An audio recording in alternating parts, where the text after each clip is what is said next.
Chers téléspectateurs, bonsoir. Bienvenue à l'émission Panafricanisme 101 sur Africa TV. Ce soir, nous posons notre regard sur le Conseil de sécurité des Nations Unies et sur la lutte antiterroriste, notamment la crise libyenne et les nouvelles actions menées au sein du G5 Sahel. Mais a priori, il faut dire que pendant longtemps, la réforme du Conseil de sécurité de l'ONU a fait l'objet de plusieurs débats, surtout dans un contexte où les résolutions internationales prises par les 5 membres permanents actuels disposant du veto font de plus en plus l'objet des critiques. L'Afrique, par le biais du président sénégalais Macky Sall lors de la réunion du C10, réclame des sièges permanents à l'ONU. Les Africains réveillés veulent s'affirmer. Ils disent mériter que leur voix compte désormais dans les prises de décision à l'échelle internationale. Pour en parler ce soir sur Africa TV, nous accueillons sur notre plateau M. Youmbi Michael, le chercheur en question de sociologie politique. Bonsoir.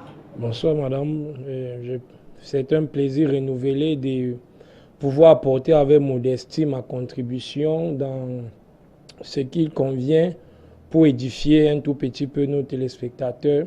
J'aimerais aussi saluer mon copanéliste et promotionnaire qui est lui plus capé dans le domaine. Bon, j'espère que les échanges seront fructueux. D'accord, merci. Monsieur Ousmane Bassa, bonsoir. Vous êtes chercheur sur les questions de relations internationales. Oui, bonsoir madame, bonsoir à tous vos téléspectateurs. C'est un plaisir pour moi d'être sur ce plateau et surtout pour donner ma modeste contribution sur les thématiques qui ont été choisies par votre chaîne de télévision. Et comme l'a souligné mon co-panéliste, Monsieur Youmbi Michael, nous espérons tous que les échanges seront fructueux. D'accord, merci. Voilà, comme ça, chers invités, nous sommes également ravis de vous recevoir sur le plateau de Africa TV. Mais avant d'entrer dans le vif du sujet, nous allons d'abord écouter cette analyse sur la question du Conseil de sécurité de l'ONU. Reportage. 2 sièges permanents avec droit de veto et 2 sièges non permanents supplémentaires au sein du Conseil de sécurité des Nations Unies. C'est ce que réclament les pays africains par la voix du président sénégalais Macky Sall. Après une réunion du C10 à Dakar, le Conseil des 10 chefs d'État africains de l'Union africaine pour la réforme du Conseil de sécurité de l'ONU. À l'époque de la création des Nations Unies en 1945, les pays africains étaient encore sous le joug de la colonisation. Les temps ont changé et selon le C10, le Conseil de sécurité de l'ONU doit s'adapter. L'on se pose alors la question de la réalisation effective de cette demande. Le C10 défend ardemment un Conseil de sécurité plus inclusif et démocratique. Il argumente que sa demande permettrait de réparer une injustice à l'endroit des Africains qui disent mériter que leur voix compte désormais dans les prises de décision à l'échelle internationale. Merci pour ce reportage. Alors, Monsieur Youmbi, nous allons commencer par vous. Nous sommes déjà en 2020 et l'Afrique compte comme ça le plus grand nombre d'adhérents aux Nations Unies. Mais pourquoi le Conseil de sécurité peine à amorcer cette réforme que réclament tant les Africains? Voilà, madame. J'aime bien cette notion chère aux spécialistes des questions internationales. C'est le rapport de force. Il ne suffit pas pour l'Afrique de se lever un beau matin et de dire nous voulons des places au Conseil de sécurité, que cela change quoi que ce soit en matière de relations internationales. Vous voyez, que pèse l'Afrique aujourd'hui? Que peut l'Afrique dans une perspective géostratégique et même de puissance? Parce que ne l'oublions jamais, dans le monde international, dans le milieu international, c'est un milieu purement apté à la puissance. C'est un milieu dont ce sont les États les plus puissants qui dictent leurs lois. Alors la question aujourd'hui, au-delà de tout idéalisme et de tout esprit panafricain, je dirais à la fois teinté d'émotion et de subjectivité, la question réelle qui se pose est celle de savoir est-ce que l'Afrique, dans une perspective de rapport de force, peut imposer aujourd'hui d'avoir ou alors mener à bout cette revendication qu'elle désire tant, c'est-à-dire avoir une place au Conseil de sécurité des Nations Unies. Là est toute mon interrogation, parce que quand on observe encore les conflits africains aujourd'hui et qu'on voit le déploiement des missions militaires étrangères, on se pose des questions. Quand vous prenez l'Union africaine, qui est un organisme propre aux Africains, qui est financé à 75% par l'Union européenne, à 5%, et le reste, je dirais, à près de 10% par les États-Unis d'Amérique. Vous voyez qu'à 85% environ, l'Union africaine est financée par les pays occidentaux qui tiennent le Conseil de sécurité de l'ONU. Est-ce que se réunir autour d'un conclave comme celui de la semaine passée suffit pour dire que on veut ou alors on peut avoir une place au Conseil de sécurité de l'ONU? Quand je vous parlais de la puissance dans les relations internationales, il faut savoir que la puissance dans les relations internationales se construit avec la dissuasion. Quand vous êtes capable de dissuader l'adversaire, il se méfie de vous et il prend peur. Regardez comment la Chine a fait pour accéder au Conseil de sécurité de l'ONU. Qu'est-ce que la Chine a pris du recul? Elle s'est construite, elle a développé une certaine souveraineté et le plus important, elle a obtenu l'arme nucléaire. Et quand vous regardez la configuration des pays qui siègent au Conseil de sécurité, tous ces pays possèdent l'arme nucléaire. Et pour ceux qui maîtrisent les relations internationales, l'arme nucléaire est un véritable moyen de dissuasion de l'adversaire. Raymond Aron, dans un ouvrage, il expliquait comment on construit le rapport de force à l'international. Je pense que le titre, c'est « Paix et guerre entre les nations ». Il faisait de la puissance même le symbole des relations internationales. Est-ce qu'aujourd'hui, nous avons construit une alternative de puissance qui nous permet de pouvoir parler fort à l'international? C'est où votre émission, le nom de votre émission tombe à point nommé panafricanisme. On se rappelle alors que dès les indépendances, les pères fondateurs même de la lutte, ou bien les pères de la lutte en Afrique, notamment Kwame Nkrumah et consorts, ont plaidé pour que l'Afrique aille vers la construction des États-Unis, parce qu'eux, ils trouvaient que ensemble nous sommes plus forts.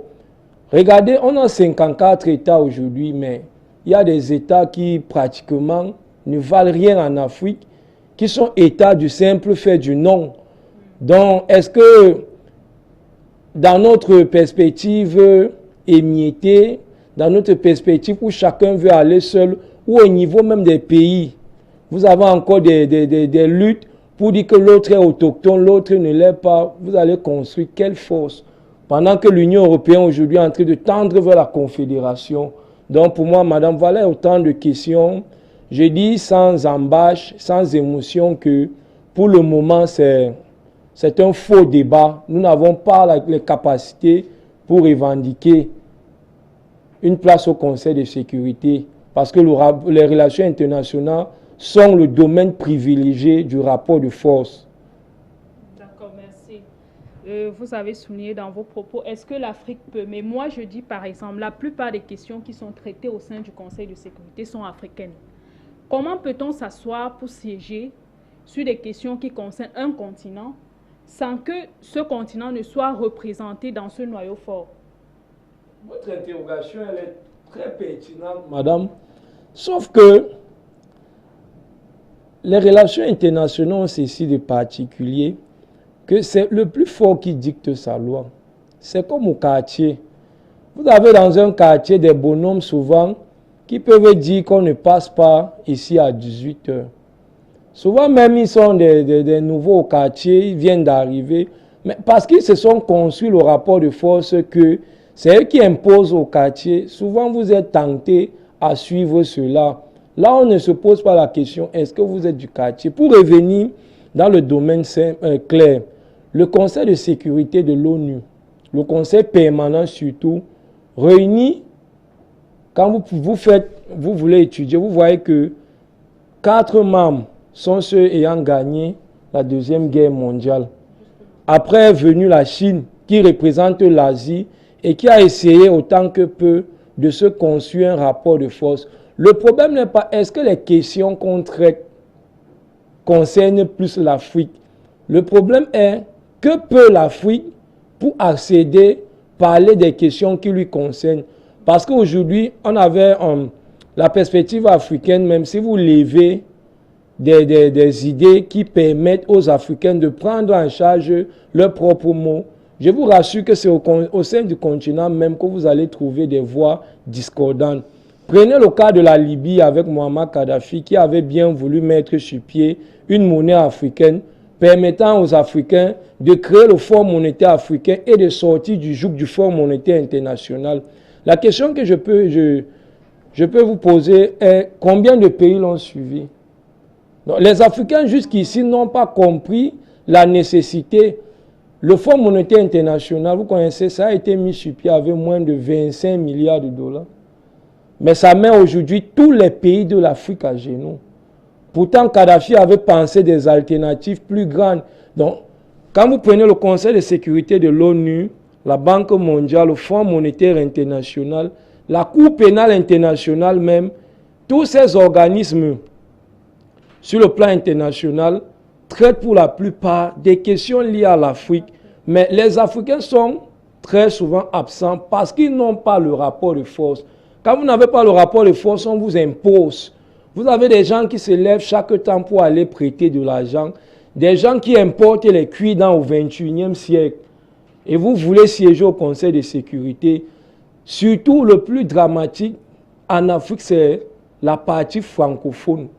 L'Afrique subsaharienne majoritairement. Parce que si on avait pris la perspective de l'Afrique anglophone, le Nigeria, les pays comme le Rwanda aujourd'hui, l'Afrique du Sud, dans cette lignée-là, je vous assure que dans 5 ans, l'Afrique serait à même de demander et d'imposer avoir une place au Conseil de sécurité. Mais vous avez d'un côté les pays de l'Afrique francophone qui, eux, se tournent vers l'Occident pour tout, même pour les cuits-dents.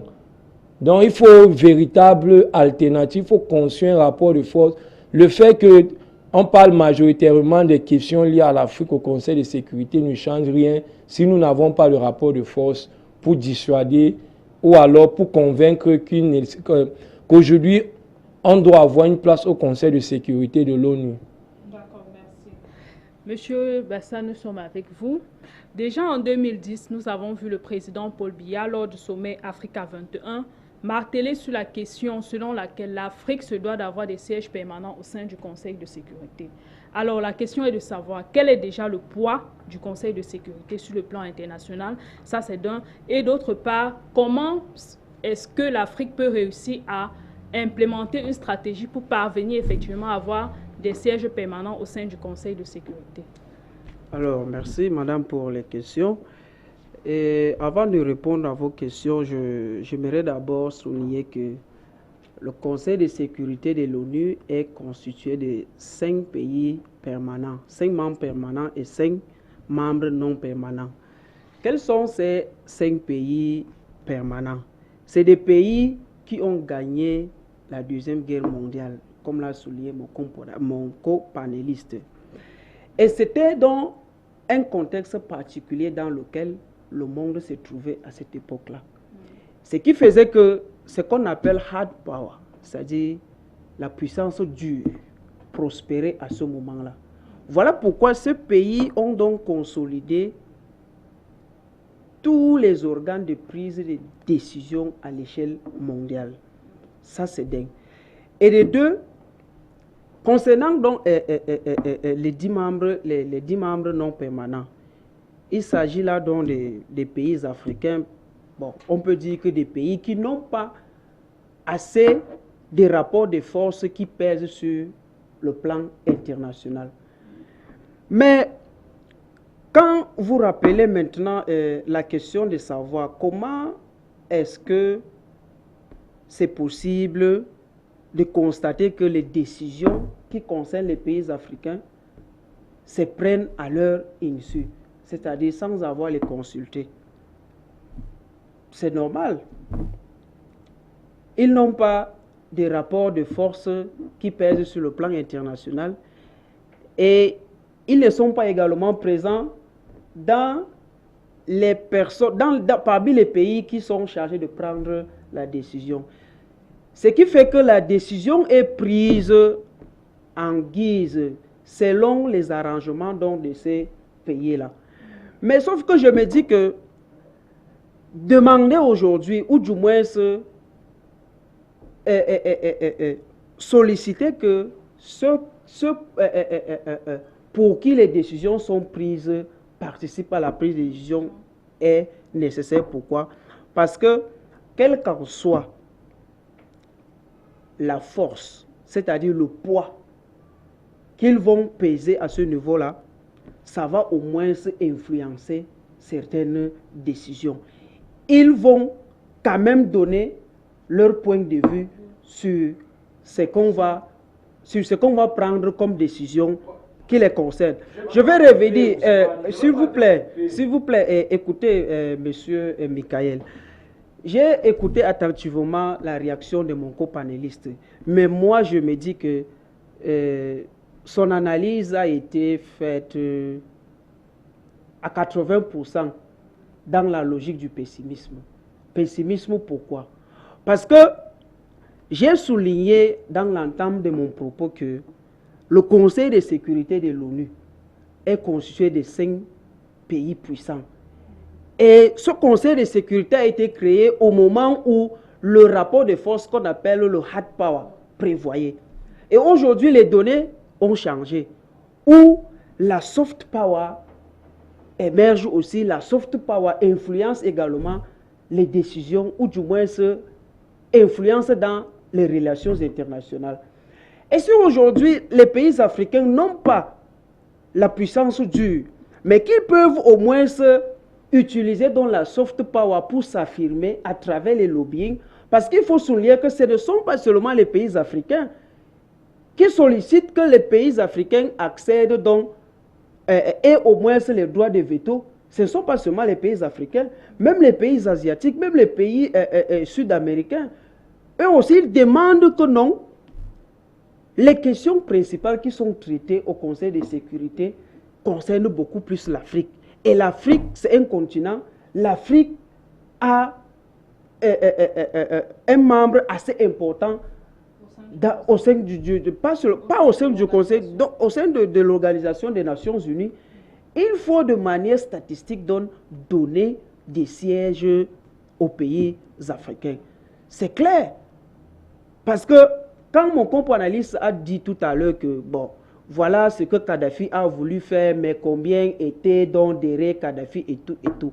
Le bombardement de Kadhafi, cette décision a été prise par qui? Pas les pays puissants. Les pays qui sont au sein de sécurité, donc du Conseil de sécurité. Est-ce qu'il y a un Africain parmi ce pays-là? Non. Même si un Africain pouvait peut-être, un pays africain, autant pour moi, pouvait peut-être donner son avis pour contrecarrer l'action qu'on a menée en Libye, il n'avait pas donc il n'y avait pas moyen, il n'y avait pas de possibilité pour ces pays-là. Mais là maintenant, on dit que bon, est-ce que même si on leur donne, est-ce qu'ils peuvent véritablement faire quelque chose? Attendons donc.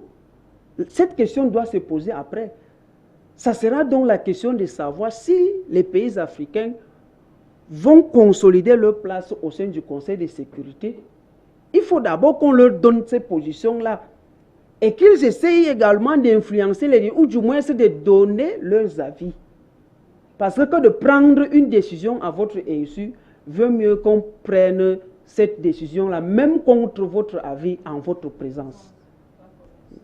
Mais là, il va falloir trouver un moyen de pouvoir représenter l'Afrique. Par exemple, il faut peut-être penser à une stratégie de représentativité parce que même s'il faut leur donner cette place-là, on ne va pas, par exemple, dire à la fois, disons qu'on va porter 10 pays africains pour mettre au sein du Conseil de sécurité. Il faut bien trouver qui va représenter l'Afrique. Par exemple, est-ce qu'on va peut-être roter et se dire... pour un mandat donné, on peut choisir un pays en Afrique centrale, ensuite on choisit un pays en Afrique de l'Est par exemple, et ensuite en Afrique de l'Ouest. Là, c'est aussi une autre question pertinente. Mais les pays africains, les dirigeants africains vont décider. S'il faille qu'on procède de manière rotative, c'est aussi une bonne chose. Et s'il faille également que les pays africains eux-mêmes décident que bon, c'est nous qui choisissons tel ou tel pays pour bénéficier de droits de veto au Conseil de sécurité. Ça va dépendre des pays africains. Mais qu'on leur donne d'abord des sièges qu'ils réclament et la suite, les pays africains vont décider de comment ils vont envoyer leurs représentants là-bas, ou du moins c'est les pays qui vont bénéficier des droits de veto. D'accord, merci. Mais vous avez manqué d'apporter des éléments de réponse à la question de savoir le poids du Conseil de sécurité. Parce qu'aujourd'hui, quand on observe, on voit des puissances, par exemple, comme les États-Unis, qui sont constamment en train de violer les décisions qui sont prises au sein de ce Conseil. Donc, on se demande, est-ce quelque chose de banal, par exemple? Pourquoi certains pays, même étant des puissances fortes représentées au sein du Conseil de sécurité de l'ONU, se permettent, par exemple, parfois de violer des décisions qui sont prises ou alors des résolutions qui sont prises? Bon, là, peut-être... Est-ce le droit de veto qui permet cela ou bien... Là peut-être, c'est à ce niveau que je donnerai raison à mon copanéliste qui parlait, parce que il s'agit là donc de l'unilatéralisme que les pays puissants mettent en œuvre. Et l'unilatéralisme est basé sur quoi? Sur la puissance dont ils détiennent, sur leur rapport de force à l'échelle mondiale. C'est vrai, quand on essaie de voir, d'analyser dans les actions que les pays puissants mènent, parfois des actions qui sont à l'encontre de la décision du Conseil de sécurité. On a tendance à croire que bon, il y a, même au sein du Conseil de sécurité, il y a aussi des pays plus forts qui pensent que bon, les décisions qui sont prises au Conseil de sécurité restent que là-bas et le terrain c'est autre chose. Tout ça c'est de l'unilatéralisme et c'est même ce qui engendre donc l'anarchie au niveau à l'échelle internationale. Puisque lorsqu'un pays dispose donc de puissance, lorsqu'un pays dispose de rapports de force, qu'il estime que aucun autre pays peut contrecarrer, il agit donc en sa guise. J'ai écouté l'intervention d'un, je ne me rappelle pas bien de son nom, mais la personne intervenait donc sur la crise au Proche-Orient. Cette personne a dit que bon, laissons le droit international, chacun agit selon ses propres lois, selon ses lois nationales. C'est pour souligner que, quelle qu'en soit maintenant, quelle qu'en soit la manière dont les actions que les pays peuvent mènent sur le terrain, quelle qu'en soit la manière dont ces actions-là sont réglementées par le droit international, il y a toujours la volonté des pays en relation, en adéquation avec les intérêts nationaux qui priment. D'accord, merci. Monsieur Yung, vous voulez intervenir tout à l'heure, c'est toujours d'actualité? Oui, bon, je voulais tout simplement souligner à mon ami Ousmane, à M. Ousmane, que ces analyses sont un peu teintées de beaucoup d'optimisme.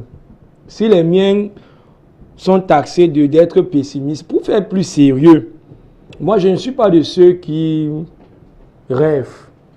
Vous comprenez? Lui, il le sait mieux que personne quand on se situe dans les relations internationales. On ne donne rien dans les relations internationales, tout s'arrache. Donc si vous espérez qu'on va se lever un beau matin, donner aux gens qui importent le cuir dans une place permanente au Conseil de sécurité des Nations Unies, vraiment là c'est une véritable illusion. Mais connaissant les stratégies de l'Occident, on peut utiliser cette place au Conseil de sécurité comme les indépendances octroyées aux pays francophones.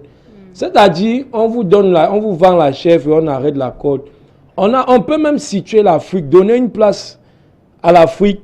Il faut donc faire la différence entre une place qu'on a obtenue par mérite et une place qu'on nous a donnée.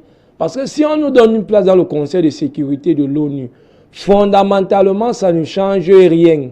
Parce que comme vous l'avez souligné, le Conseil de sécurité même est sous l'emprise des puissances, de certaines puissances.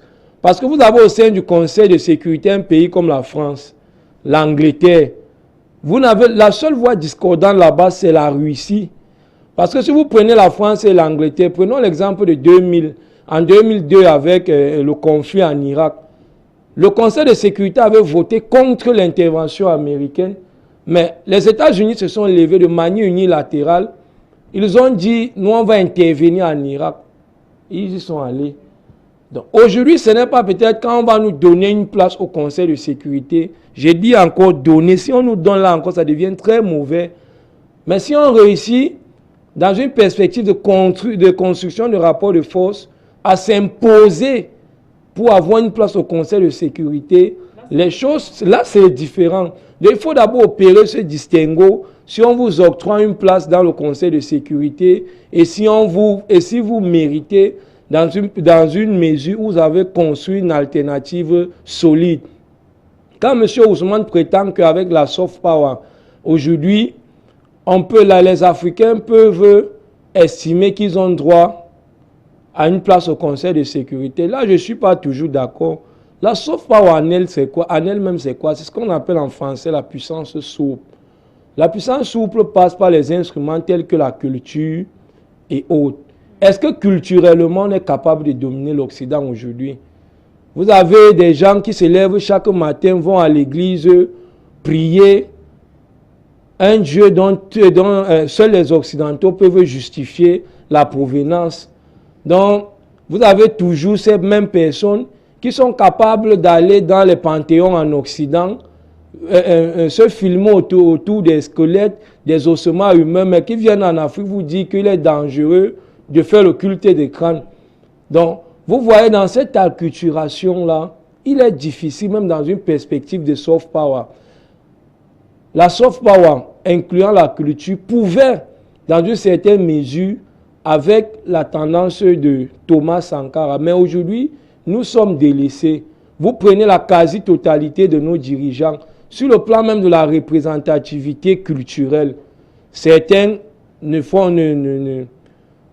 leur accoutrement ne reflète purement que l'Occident, leur nutrition, leur manière de se comporter, où fréquentent leurs enfants. Dans cette perspective, la soft power dont prétend M. Ousmane Bassa devient quasiment inexistante ou alors improductive pour les Africains dans une perspective géostratégique. Aujourd'hui, même avant l'avènement des musiques urbaines au Cameroun, quand vous alliez dans une boîte de nuit, dans une place dansante, à 80%, c'était les musiques américaines. Aujourd'hui, écoutez, quand un enfant regarde un film américain, il vous dit le FBI. Il vous dit un militaire américain terrasse toute une armée. Ce sont des représentativités, autant pour moi. C'est ce qu'on appelle la soft power. On construit la domination d'une autre manière. Regardez nos jeunes filles aujourd'hui quand elles sont devant E-News. C'est le rêve américain, American Way of Life. C'est ce qu'on appelle la soft power. Donc, même dans cette perspective, les pays africains sont perdus. Non, excusez-moi, madame, nous sommes perdus. Oui. Bon, la démonstration de la soft power à travers la culture que venait de faire M. Youmbi, je n'en disconviens pas. Mais sauf que quand je parle de la soft power, dans le processus enclenché par les pays africains pour accéder au Conseil de sécurité de l'ONU, je fais référence au lobbying. Et vous n'allez pas me dire que le lobbying fait partie de la hard power. Ça fait aussi partie de la puissance douce. Parce que tout à l'heure, il a souligné les armes nucléaires. Il a dit que est-ce que les pays africains disposent des armes nucléaires? C'était pour faire savoir à M. Youmbi que ce n'est pas seulement en disposant des armes nucléaires que les Africains peuvent accéder au Conseil de sécurité. Mais ils peuvent également accéder à travers des moyens pacifiques, c'est-à-dire des lobbying, parce que je vous ai dit tout à l'heure qu'il n'y a pas que les pays africains qui soutiennent cette position, mais d'autres pays également le font. Bon, pour conclure sur le thème, j'aimerais rappeler aux chercheurs en question internationale qu'il y a 4 formes de puissance. La puissance a 4 formes. Vous avez la puissance économique, la puissance militaire, la puissance démographique et la puissance technologique. Où se situe l'Afrique dans cette puissance? Quand vous parlez de la puissance démographique, vous n'allez pas me dire que l'Afrique n'est pas une puissance démographique. Quand bien même que l'activité, c'est-à-dire quand on pose la question de savoir si la démographie africaine est active ou amorphe, bon, on dandine un peu sur la réponse, mais l'Afrique est une puissance démographique. Et quand vous parlez également de la puissance militaire, c'est la puissance démographique qui engendre donc la puissance militaire, parce que au fur et à mesure vous disposez donc de la démographie, vous disposez également de moyens donc de former l'armée. Et même la production, quand il parle de l'économie, c'est vrai que les pays africains on les a trompés, parce que ce sont eux qui animent, ou du moins ceux qui alimentent les industries occidentales en matière première, mais ils ne disposent pas, eux, des industries pour transformer sur place. L'Afrique n'a donc pas de puissance économique. Bon, on peut dire que l'Afrique n'a pas de puissance économique, mais cette position n'est pas éternelle. L'Afrique peut aussi avoir la puissance économique. Avec le temps. Mais bien sûr, tout est constructif, madame, tout est constructif. L'Afrique peut donc avoir la puissance économique en s'industrialisant. D'accord, merci. On va rapidement conclure sur cette première axe de l'émission. Voilà, l'Afrique réclame 2 sièges permanents au sein du Conseil de sécurité de l'ONU. Comment y parvenir? Les pays africains doivent ensemble se consolider pour décider peut-être de qui pourra les représenter. Mais il est question d'abord pour l'Afrique de se doter d'une véritable puissance économique, démographique, militaire et même technologique. Nous continuons cette émission en abordant la problématique du terrorisme avec la crise libyenne et le G5 Sahel. Mais d'entrée de jeu, nous allons dire que voilà la problématique de la crise libyenne et du terrorisme dans le Sahel sahélien qui font entre autres partie des questions débattues au sein du Conseil de sécurité des Nations Unies malgré les réunions de Berlin, du Caire et d'Algérie, l'intervention de la Turquie sans oublier les assises du Conseil de sécurité de l'ONU visant à discuter d'un projet de résolution de la crise libyenne. Cette semaine, le pays de Muammar Kadhafi reste fortement menacé par la difficulté à faire cesser le feu entre le camp Haftar et Sarès d'une part et le respect de l'embargo imposé sur les armes d'autre part. Du point de vue de l'opinion intellectuelle, le conflit libyen crée un terrorisme généralisé sur le continent africain. Dans le cas du Sahel, de nouvelles actions ont été menées à cet effet. Nous comptons d'abord le déploiement de nouvelles opérations militaires par la France, ensuite l'intégration du droit de poursuite sur un territoire étranger jusqu'à une distance de 100 km. Puis vient l'appel du président malien Ibrahim Boubacar Keïta au dialogue avec les chefs terroristes et enfin l'implication de la culture dans la lutte contre l'extrémisme violent lors de la dernière réunion tenue à Ouagadougou. Et pas plus tard que ce matin, le Mali a annoncé comme ça l'augmentation de la taille de son armée pour pouvoir lutter davantage contre le terrorisme. Alors écoutons ce reportage qui plante davantage le décor sur cette question. Reportage. Traumatisée et marginalisée dans la crise libyenne, l'Afrique dans sa corne sahélique en passant par le Mali, le Niger, le Burkina Faso, le Tchad, la Mauritanie croupit chaque jour sous le poids des attaques terroristes. En marge des différentes rencontres pour l'aboutissement d'un processus de paix en Libye d'une part et d'autre part pour l'opérationnalisation des stratégies de lutte contre le terrorisme au Sahel, la situation qui n'est pas restée idem semble tout de même ne pas être apaisée. Quel est l'impact de ces différentes assises? Telle est la grande interrogation qui taraude les esprits. Quelles que soient les dispositions prises à Berlin, au Caire et en Algérie, en France, à Ouagadougou, il reste clair que la mare de sang qui sépare les pays touchés des groupes terroristes se remplit davantage chaque jour. Nous éclaire sur cette question. Alors, Monsieur Ousmane, nous avons vu les différentes assises sur la crise libyenne. D'abord, la réunion qui s'est tenue au Caire le 9 janvier et qui a eu lieu juste lorsque la Turquie annonce comme ça le déploiement de ses troupes sur le sol libyen.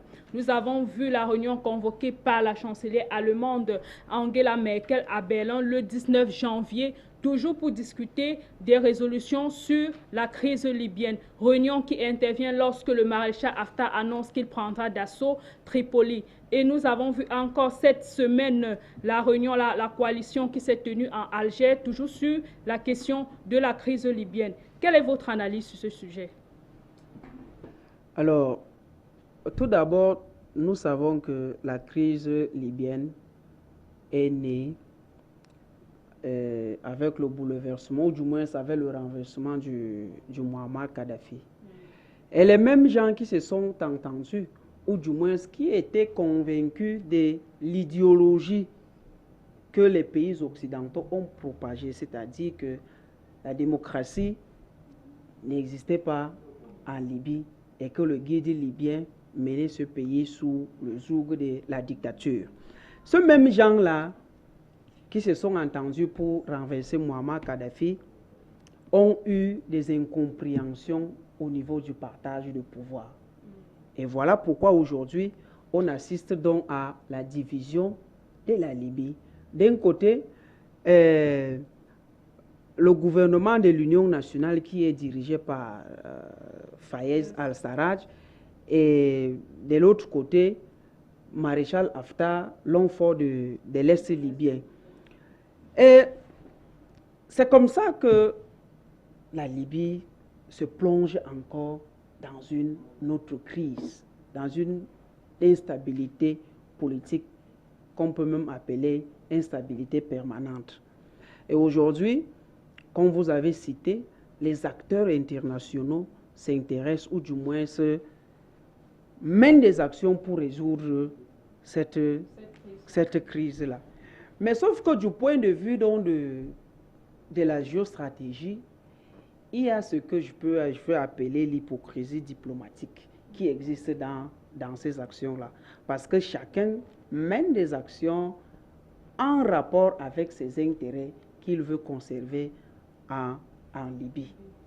Voilà pourquoi, quand vous prenez l'exemple du président turc, Recep Tayyip Erdogan, lui, on peut dire qu'il a déjà un parti pris. Parce qu'il traite donc le maréchal Haftar d'un dirigeant, ou du moins c'est de quelqu'un qui n'est pas légitime. Et la seule personne légitime au Libye, c'est Fayez al-Sarraj. Parce que le gouvernement de l'Union nationale est reconnu par l'ONU. Mais sauf que la position maintenant du président turc n'arrange pas aussi d'autres pays, ou du moins d'autres puissances, qui voient maintenant en l'action menée par le président turc une manière de consolider ses intérêts en Libye. Voilà pourquoi, après quelques critiques de la France sur les actions du président turc, la Turquie taxe même la France d'être responsable donc de l'instabilité en Libye. Bon, mais sauf que pour ma part, quand on essaie de voir comment ces acteurs internationaux, surtout des pays occidentaux, s'interfèrent dans la gestion de cette crise-là, on a tendance à croire que les pays africains, qui avaient au début créé même un comité donc c'est-à-dire de reconstruction de la paix en Libye, ne sont pas actifs sur le terrain, si on peut dire ainsi. Parce que cette commission-là mène ou du moins participe à des conférences qui entrent dans le cadre de rétablissement de paix. Et ces conférences-là sont convoquées par les puissances occidentales. Donc, à ce niveau, on peut dire que les pays africains ne font pas mieux, ou du moins plus pour résoudre cette crise. Mais avec la récente conférence, ou aussi à travers ce qu'ils ont appelé la comité de réconciliation en Libye, là, on peut dire que les pays africains se sont réveillés et qu'ils veulent prendre donc les choses en main. Et c'est vraiment une très, très, très bonne décision. Il faut qu'on essaie de laisser aux Africains de résoudre leur crise parce que les pays étrangers, ou du moins les pays occidentaux, qui veulent être des acteurs principaux, veulent mener ces actions dans le cadre de la consolidation de leurs intérêts. Et voilà même pourquoi il y a toujours des divergences entre les pays. Ce sont eux, les pays puissants, qui disent que bon, il faut un cessez-le-feu, il faut l'embargo, mais dans tout cela, ils ne respectent pas l'embargo qui a été imposé à la Libye. On se demande pourquoi. Hein? Et éventuellement, c'est dans le cadre donc de consolider ou du moins de garantir leurs intérêts personnels en Libye. Même il y a avant-hier, il y a un responsable de l'ONU qui clame encore le fait que les pays ne respectent pas l'embargo ou du moins les clauses qui ont été prises à Berlin. Notamment le point 6 où ils disent que nous nous engageons à respecter l'embargo et à rejeter toute forme d'ingérence dans la crise libyenne. Voilà. Mais les mêmes pays encore soutiennent Haftar alors que les mêmes pays en pleine communauté internationale au sein de l'ONU s'asseyent pour dire nous nous engageons à ceci, nous nous engageons à cela. Exactement, c'est là où il faut maintenant être prudent. Parce que si les mêmes gens qui ont décidé d'imposer l'embargo à la Libye reviennent encore pour ne pas respecter, on se pose la question de savoir si véritablement ces gens-là veulent résoudre la crise libyenne ou s'ils veulent maintenir la Libye dans une crise permanente pour continuer de piller les ressources libyennes. D'accord, merci. Monsieur Youmbi, nous sommes avec vous. Nous allons prendre un peu de pessimisme sur la question. Voilà. Quand on voit ces différentes assises-là, le Caire, Alger, Berlin, il y en a tellement. Et chaque jour, et récemment, même la semaine dernière, l'ONU même s'est assise pour essayer de voter un projet de résolution pour pouvoir trouver comme ça toujours des solutions sur cette question. Mais la question qu'on se pose, c'est est-ce que réellement toutes ces assises peuvent permettre de trouver la solution? Quand on voit déjà qu'au sein de l'ONU même, il y a des pays qui sont présents, comme on disait tout à l'heure par exemple, qui s'engagent à respecter l'embargo, qui votent pour des résolutions, mais qui sont par exemple encore des premiers à soutenir Haftar. Par exemple, on voit par exemple le cas de la société russe Sovaken qui finance les troupes du maréchal Haftar, c'est une société russe. On voit également le projet que la Turquie entretient toujours comme ça avec la Libye, le projet Turkstream. Quelle est la chose alors? Quelle est la question? D'où peuvent venir les solutions? Les solutions viendront uniquement de la prise de conscience du peuple libyen. Si vous attendez que les solutions viennent de l'extérieur, plus précisément de l'Occident, là encore, on crève les yeux ouverts. J'aime bien ce mot. Il faut se méfier des intérêts quand vous analysez les relations internationales, le jeu des acteurs à l'international. Parce que le jeu des acteurs, sur le plan international, se situe à deux niveaux. Il y a la dimension symbolique, c'est-à-dire ce que vous voyez, ce qu'on veut vous faire entendre, ce qu'on veut faire l'opinion gommer. Il y a maintenant ce qui se passe en coulisses.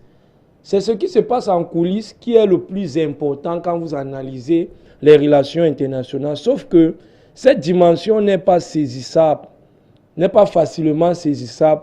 Parce que pour analyser la trajectoire ou alors les commissions des coulisses, il faut être un acteur interne pour pouvoir comprendre cela.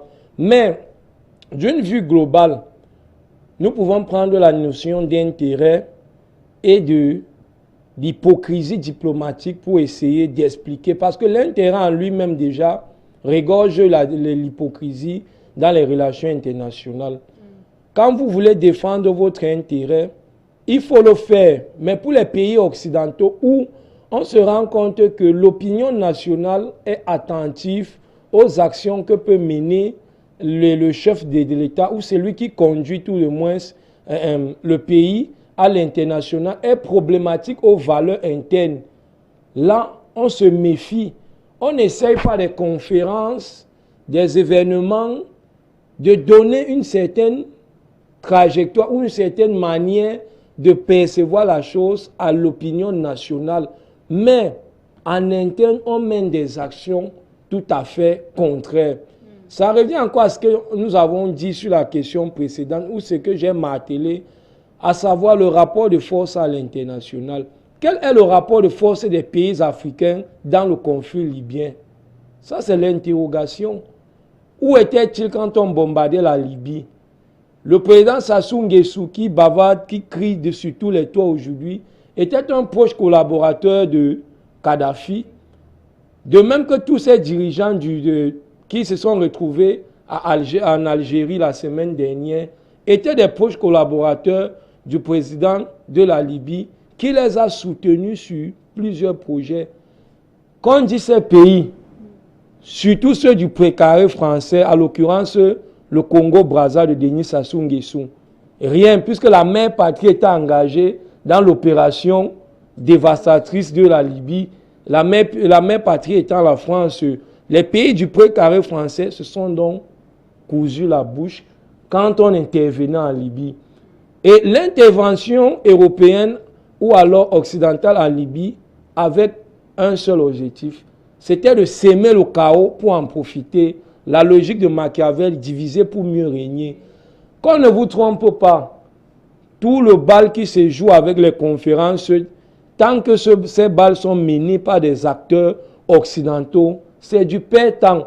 Parce qu'ils mènent tout cela pour continuer à vous donner l'illusion et à entretenir. Le copanéliste l'a bien souligné, qui finance les troupes du maréchal Haftar. Il est soutenu par qui? Par la Russie. Et même la France y joue un rôle, même si elle ne veut pas se présenter. Vous avez de l'autre côté la mission de Recep Tayyip Erdogan, lui qui rêve une fois de plus de revoir la puissante empire ottomane. C'est comme ça que Recep Tayyip Erdogan se représente la Turquie. Donc lui, quand il parle de la Turquie, vous voyez l'envie de reconstruire l'empire ottoman. Ce pays puissant qui, autrefois, cet empire qui a dominé le monde. C'est pourquoi vous voyez, il se jette dans le conflit libyen. Et il sait, dans ce conflit, où tirer des bénéfices, où tirer des ressources. Vous avez donc une situation qui profite à tout le monde. On a à l'Est les entreprises russes. C'est d'où vous comprenez donc que la Russie non plus n'est pas un enfant béni. Parce qu'on a l'impression depuis un certain temps en Afrique de nous dire que non, quand les États-Unis vous attaquent, il y a la Russie. J'espère que l'expérience libyenne vous montre que les Russes ne sont pas des enfants de cœur. Donc quand ils voient leur intérêt, ils interviennent. Et la Russie agit en Afrique beaucoup pour pouvoir compter de manière symbolique la puissance américaine. Pour dire non, nous aussi on peut atténuer ce que les États-Unis veulent faire, l'unilatéralisme américain. Mais l'exemple libyen nous montre que quand on se situe dans le champ des relations internationales, l'intérêt des acteurs en compétition prime au-delà de tout. Les Russes peuvent décider aujourd'hui d'arrêter de soutenir l'homme fort de l'Est. Ce qui est sûr, si le fond, la France va céder. Le Qatar, l'Arabie Saoudite, qui joue un jeu, ces puissances périphériques du Golfe, c'est-à-dire l'Arabie Saoudite, le Qatar, ne vont plus profiter des actions des grandes puissances comme la France et la Russie.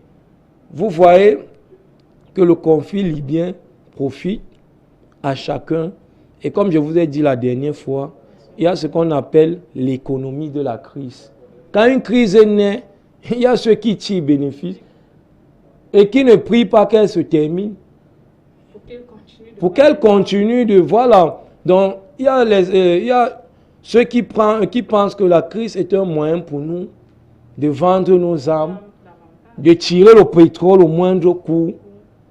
Il faut une véritable prise de conscience des citoyens de la Libye. Ce sont les Libyens, pour moi, une volonté réelle adossée à certains acteurs.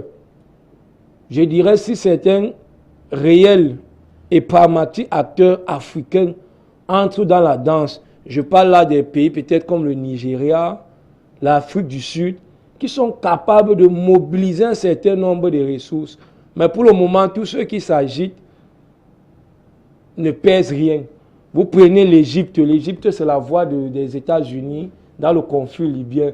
Vous prenez Sassou Nguesso. Tout ça, c'est la dimension symbolique. Ce sont les gens qui, depuis, parlent du franc CFA, mais importent le cuida. Ils disent quand même qu'il faut sortir du franc CFA. Donc, si vous vous en tenez au propos de ce type de dirigeants, excusez-moi la caricature, mais moi, je pense qu'on n'est pas encore sorti de l'aubaine et que l'action des États africains en Libye, pour le moment, reste problématique.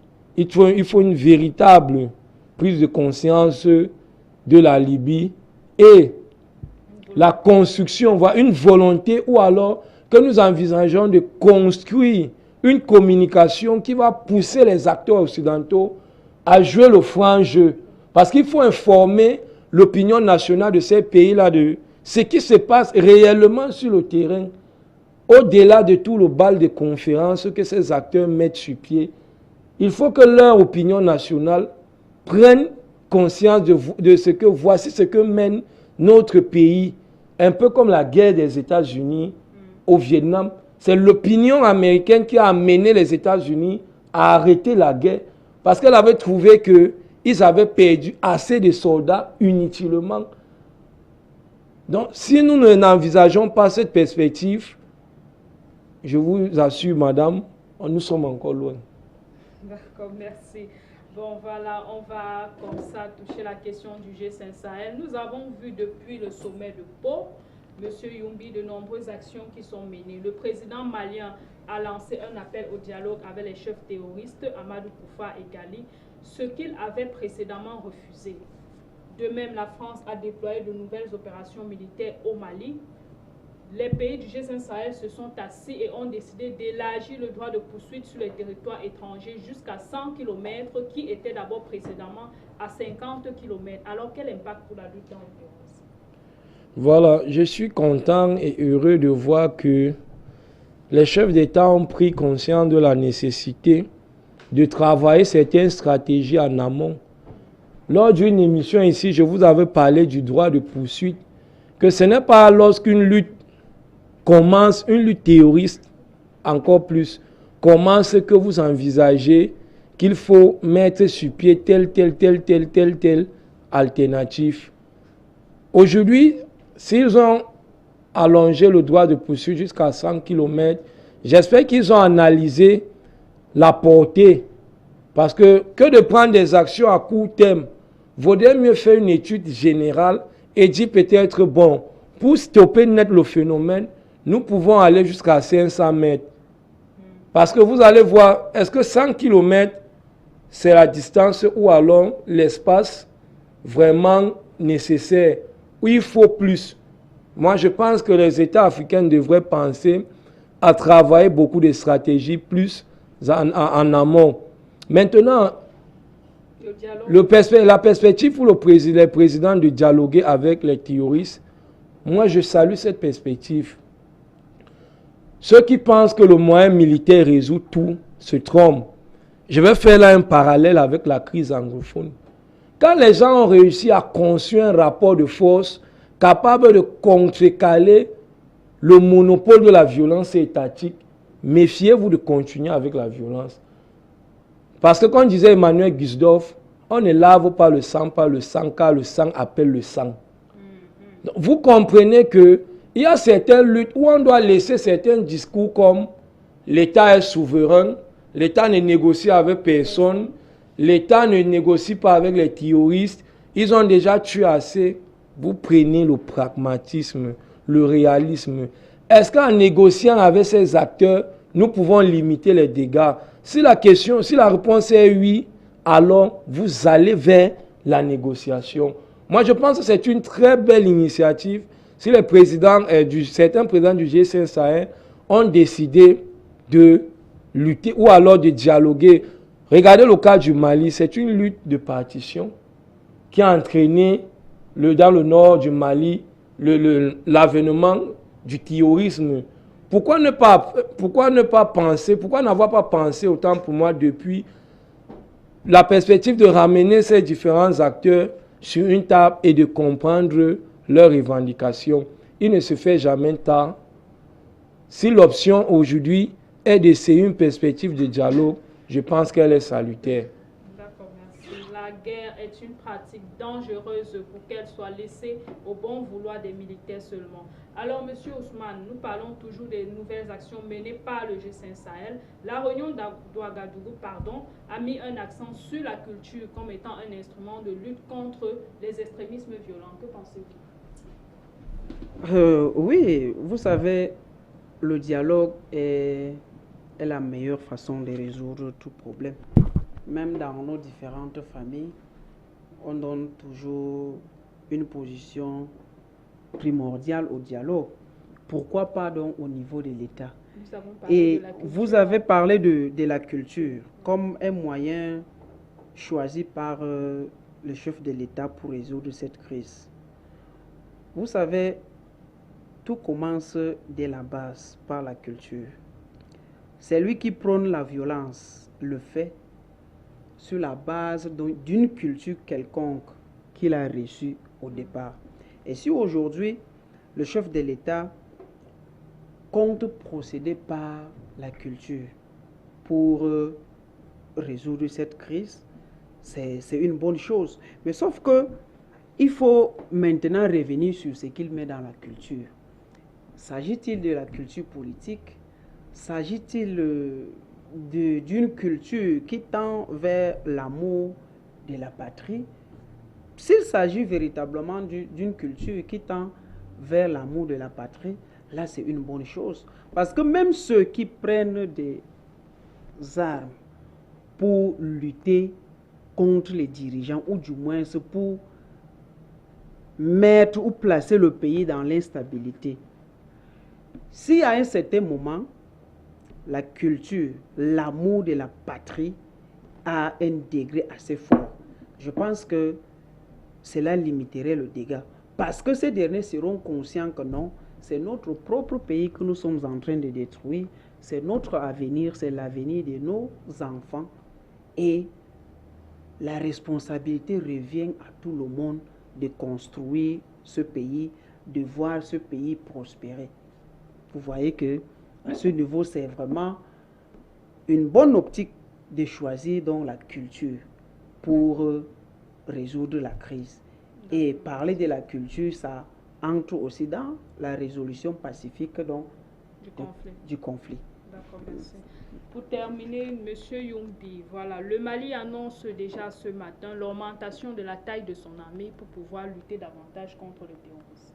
Quel est l'impact que cela peut avoir? Bon, l'impact, on ne peut pas lire l'impact a priori pour risque de ne pas se tromper ou de vite de donner des analyses infondées. Mais le moins que nous puissions dire est que dans une lutte terroriste, les effectifs comptent. Si le Mali décide d'augmenter la taille de son armée avec l'arrivée des nouvelles troupes françaises, on peut se dire que bon, quelque chose va changer. Mais je pense que les pays du G5 gagneraient plus à augmenter la taille de leur armée et de diminuer la taille des interventions occidentales. Parce qu'on n'est jamais certain de ce que viennent faire les Occidentaux dans une lutte en Afrique. Quel qu'en soit ce qu'ils... Voilà, France, Amérique, quel qu'en soit l'argument qu'ils avancent, on n'est jamais certain. Donc je pense que cette perspective malienne devrait être envisagée par l'ensemble des pays du G5 de développer leur armée, augmenter les effectifs, surtout de se doter des moyens militaires capables de les mettre au premier plan des luttes antiterroristes au sein du Sahel. Merci. D'accord, merci. Chers téléspectateurs, nous clôturons cette émission. Nous avons parlé de l'Afrique qui réclament une place au sein du Conseil de sécurité de l'ONU. Les Africains doivent d'abord, avant, pouvoir se doter de la puissance économique, militaire, technologique et même démographique. Et ensuite, nous avons également décortiqué la problématique de la crise libyenne et des nouvelles actions menées au sein du G5 Sahel. Nous pensons que la volonté réelle des Libyens et leur prise de conscience pourrait aider dans la résolution de ce conflit. Le G5 Sahel fait un pas de plus. Nous espérons que les actions menées, le dialogue et la culture pourront davantage permettre de venir à bout de la crise au sein du G5 Sahel. Merci et bonne suite de programme sur Africa TV.